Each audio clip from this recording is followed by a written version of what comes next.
여러분 안녕하세요. 굿맨 양승호입니다. 오늘은 팰리세이드 페이스리프트 3008 가솔린 캘리그라피 차량을 타고 이제 시승기를 받았습니다. 그래서 시승기를 쭉 찍어 볼 텐데 여러가지 할 거예요. 여러분 가장 궁금해 하시는 캠핑 할 거고 뭐 여러가지 할 텐데 그중 제일 첫 번째로는 고속도로 시승을 먼저 해보겠습니다.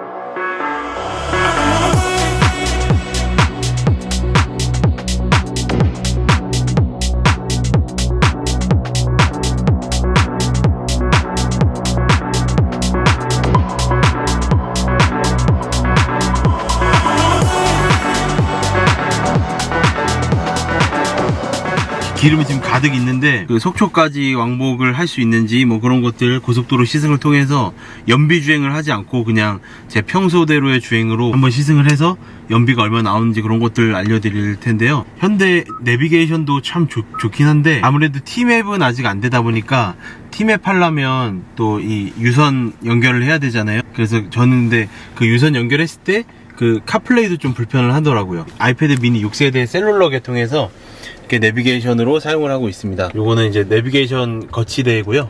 내비게이션 거치대도 저희 굿맨 스토어에서 다 판매를 하고 있습니다. 컵홀더 맥세이프 거치대인데요. 이렇게 힘이 엄청나게 강한 이 맥세이프 거치대를 먼저 설치를 해보겠습니다.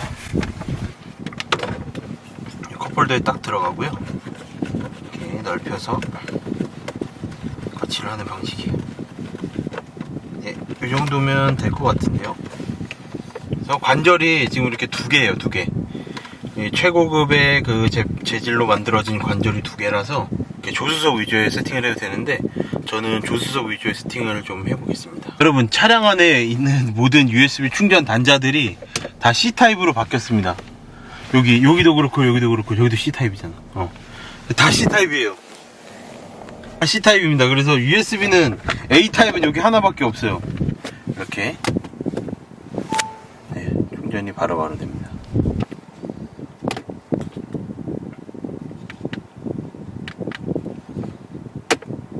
이렇게 자석이 강하고 그 다음에 갤럭시 사용자분들이 있어요. 이렇게 또 놓으면 이렇게 자동 그립으로 갤럭시 사용자분들은 이렇게 하시면 돼요.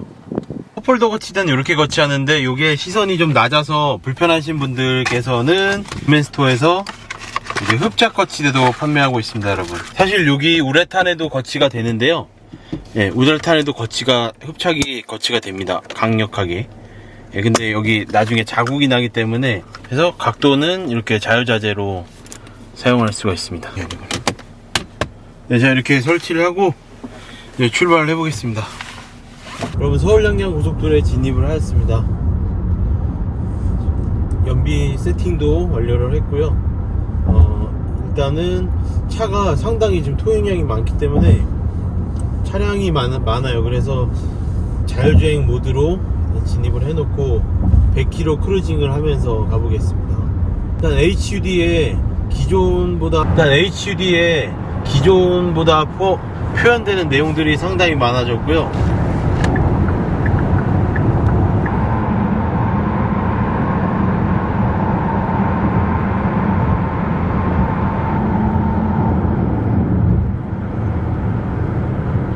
시정 팰리세이드 같은 경우 서스펜션이 기존보다 조금 더 좋은 제품으로 들어갔다고 합니다. 그래서 주차감이 더 좋아졌을 거라고 얘기는 하는데 1열에서는 솔직히 차이를 잘 못 느낄 수도 있을 것 같고요. 1열 여전히 승차감 좋고 2열과 3열에서 어떨지를 한번 타봐야 될 것 같아요. 그리고 안마 시트는 상당히 에르고모션 시트 상당히 편리합니다.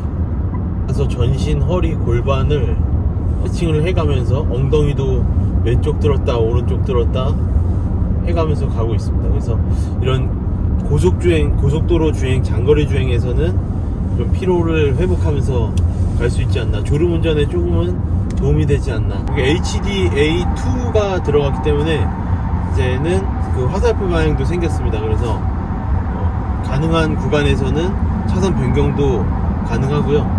내비게이션 화면은 12.3인치로 기존 10.25인치보다 2인치 정도, 그러니까 대각선 길이가 한 4cm 정도 더 길어지긴 했는데 크게 체감이 되진 않는 부분인 것 같아요. 제가 오너가 아니다 보니까 기존과 어떤 차이점이 있는지 체감이 확 되진 않아요.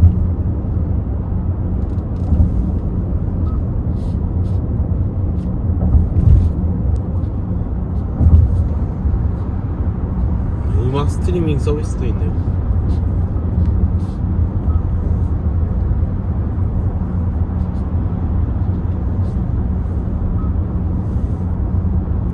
터치감은 상당히 여전히 최고입니다. 차선 변경, 차선 변경.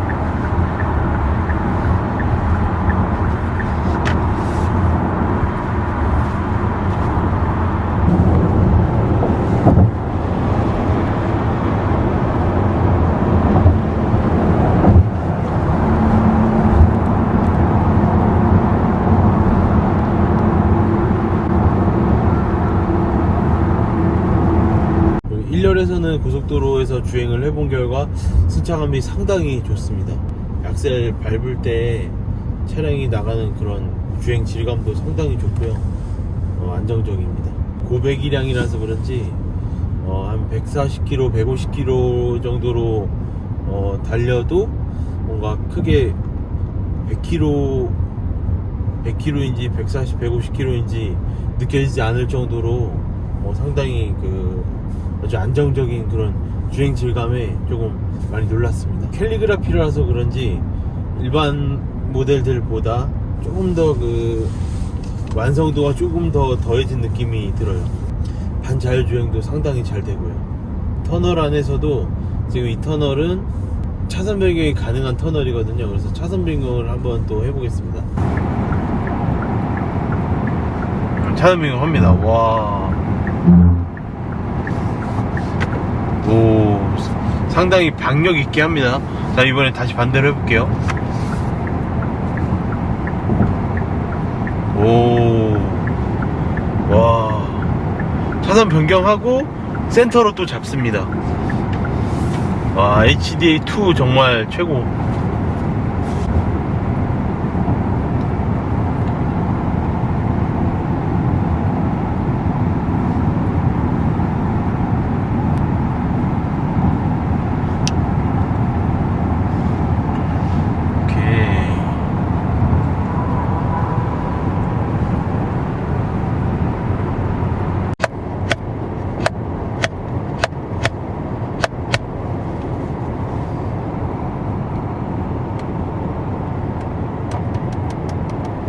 같은 경우는 처음으로 이제 캐딜락에서 최초로 적용을 하고, 그다음 쉐보레, 레인지로버 이런 식으로 적용이 된 차차 현대까지 적용이 되었습니다. 그런데 이게 화각이 정말 넓어서 얕고 넓습니다. 그래서 차선으로 치면 거의 3개 차선까지가 나오거든요. 하나, 둘, 셋, 3개 차선이 나와서 실제 이렇게 거울로 봤을 때는 1개에서 2개 정도 차선이 겨우 보이는 정도죠. 그리고 좀 이렇게 헤드레스트나 짐이 쌓여있으면 상당히 가려져 있어서 불편한데, 이 거울은 이 시승으로 느낄 땐 굉장히 불편한, 터널 안에서도 밝고, 이렇게 비가 올 때도, 특히 비가 올 때 시인성이 상당히 좋습니다. 비 올 때 우리 사이드미러랑 썬팅 때문에 막 안 보일 때 요게 상당히 좋은 그런 역할을 합니다. 그래서 요거 때문에 요거 비슷한 블랙박스도 나왔잖아요, 여러분. 외부에 다는 걸로. 요번에 이제 이 공조기 패널이 터치로 바뀌었습니다. 이런 식으로. 그래서 기존에는 운전하면서 터치 패널이 아니었기 때문에 내가 외워가지고 오너라면 할 수 있었어요. 이렇게 조작을 할 수 있었는데, 지금은 요 바람 세기 조절 같은 경우는 이렇게 터치로만 되기 때문에 어쨌든 2번 정도는 시야가 밑으로 가야 됩니다. 그리고 에어컨 버튼은 누를 필요가 없으니까 거의. 그리고 요거 바람 방향 버튼도 이렇게 지금 발인지 윈지 이런 거 선택하려고 가야 돼서 어쨌든 눈이 2번 정도 떨어지기 때문에 요거는, 그리고 이게 이렇게 요쪽 세로로 패널이 되어 있지 않고 센터 터널에 이렇게 낮게 있기 때문에 눈이 더 아래쪽으로 가요. 이게 내비 디스플레이 바로 밑에 쪽에 뭐 BM 차량들처럼 이렇게 있었으면 조금 덜 낮게 가는데 이 맨 아래쪽에 있다 보니까 이렇게 가야 됩니다. 그래서 요게 조금 안전운전에 안전운전에는 조금 도움이 안 되는 옵션 업그레이드가 아니었었나 생각이 듭니다. 여러분은 이런 스웨이드 이런 스웨이드, 이거 알칸타라는 아닙니다. 스웨이드예요, 스웨이드. 이 스웨이드 헤드라이너라든지 앰비언트 라이트가 이 운전석 쪽에서는 잘 안 보여요. 네. 지금 시트를 최대한 제가 낮췄거든요. 시트를 최대한 낮춰도 앰비언트가 잘 보이진 않습니다. 근데 저보다 키 큰 사람들이 대부분이거든요. 키 큰 사람들은 앰비언트가 거의 안 보인다고도 할 수 있어요. 그래서 앰비언트는 있는데 앰비언트가 보이진 않는다. 예, 그게 조금 아쉬워요. 이게 공조기 패널 아래쪽에 숨겨져 있어가지고 이 캘리그라피만의 요런 세로형의 패턴들의 요 우드 트림이 들어갔잖아요. 그 트림 위쪽으로 해서 내려갔으면 사람 시야에도 좋고 여러가지로 되게 예쁜 느낌을 더 줄 수 있었을 텐데 어차피 넣는 거 너무 트림 아래로 내려가 있어서 그게 조금 아쉽습니다. 또 내비게이션에서 과속 안내가 제공될 경우 실내 무드 조명이 깜빡이며 이를 알려줍니다. 그래서 보면 여기 깜빡이죠, 빨간색으로. 앰비언트가 빨간색으로 깜빡입니다. 요거 이제 수입차에서 먼저 되던 기능이죠. 뭐 S클래스나 7시리즈 이런 데서 뭐 S클래스에서 제일 먼저 된 걸로 기억을 하는데 과속이나 이런 거 할 때 위험할 때 이렇게 해서 앰비언트가 빨간색으로 깜빡이는데 S클래스는 그 깜빡이는 게 상당히 잘 보이거든요. 근데 팰리세이드는 깜빡이는 게 차만 알아. 운전자는 알 수 없어요. 안 보여요. 이렇게 터널 안에서도 잘 안 보입니다. 근데 S클래스는 완전 번쩍 막 이러니까 안 보일 수가 없죠. 여러분, 이제 서울 양양 고속도로를 통해서 서울부터 속초까지 이제 150km 정도 구간을 1시간 45분 거의 종속주행 한 거죠. 그래서 연비는 12.3km가 나왔습니다. 와. 요금 5,300원이 결제되었습니다. 지금 디젤 연비로도 12.3km면은 좀 믿을 수 없는 연비거든요, 제 기준에. 제가 원래 뭐 이렇게 연비 주행을 하는 사람은 아니지만 오늘 뭐 졸리기도 하고 차량 통행도 많아서 어쩔 수 없이 연비 주행을 하긴 했는데 연비가 12.3km가 나왔습니다. 상당히 잘 나온 것 같고요. 그래서 기름을 반칸 썼습니다. 딱 반칸. 기름을 여러분 반칸을 썼습니다. 그래서 에어컨도 계속 틀고 시원하게, 아주 시원하게, 그럼 폭발적인 주행도 가끔 하면서 이렇게 와서 연비가 12.3km 나왔으면, 요번에 현대 요 팰리세이드 시승차가 나올 때 지금 한 뭐 100대 정도가 나왔는데 100대 시승차가 거의 제가 알기로 100% 다 가솔린만 나왔어요. 디젤이 안 나오고 가솔린만. 이게 굉장히 신기한 게, 처음에 팰리세이드 처음 출시했을 때 2019년 12월에 18년 12월인가 그때 처음 나왔을 때 시승차 100대면 100대가 다 디젤이었거든요. 근데 이제 4년 만에 100대 디젤이 다 100대 가솔린으로 바뀌었습니다. 근데 저는 이 정도 가격대에 차를 산다 그러면 무조건 디젤을 사자는 주의의 그런 사람인데, 좀 의아했는데 연비를 보니 어느 정도는 좀 수긍이 됩니다. 가솔린의 장점을 살리면서도 연비는 물론 디젤도 이렇게 주행을 하면 디젤은 이거보다도 한 3-4km 정도가 더 나았겠죠. 그런 걸 봤을 때 가솔린도 충분히 어느 정도는 좀 감안하고 탈만하다, 그런 결론을 내릴 수 있을 것 같습니다. 이것으로 더 뉴 팰리세이드의 고속도로 짧은 시승기를 마치고요. 다음 편으로 이어지는 캠핑 시승기도 기대해주세요.